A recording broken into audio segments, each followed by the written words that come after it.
I will show you how to change your IP configuration in Epson TMT82 using Ethernet cable. So first, click the application and click it as Run as Administrator.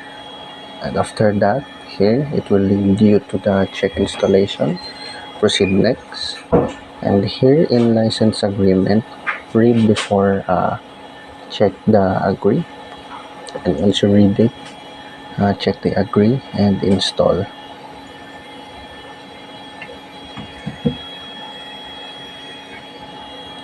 And wait for the installation to complete. And once it completed, it will lead you to this settings. Here in communication settings, we have different kinds of port type. We have the parallel, the USB, and the Ethernet. And also we have the port sharing.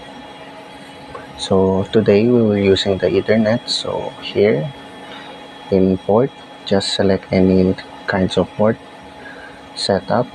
Here, if it's the right IP address, then proceed to next. And after reading the startup network, just check next. And here, wait for the printer to show. Here, it has the same IP address. So now let's input the subnet mask. The 255, 255, 255, and 0. And after inputting the subnet mask, click OK. And here it will lead you to the password. So you don't need to type any kinds of password here. Just click enter. And wait for the transmitting to complete in 100%.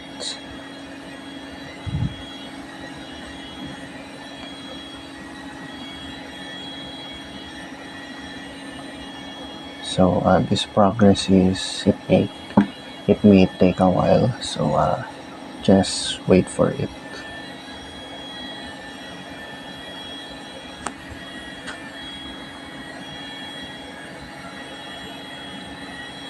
And once it's complete, click the OK. The configuration is successful, and here it will lead you to the browser set for the IP. You can either click if or cancel it. And here in the apply, just set your printer as a default printer and save the settings. Now to confirm that it is connected, you can send a test print, and it will lead you to the sending the test print to your printer. And once it's complete, you can now close it. And now you can use your Epson TMT82III.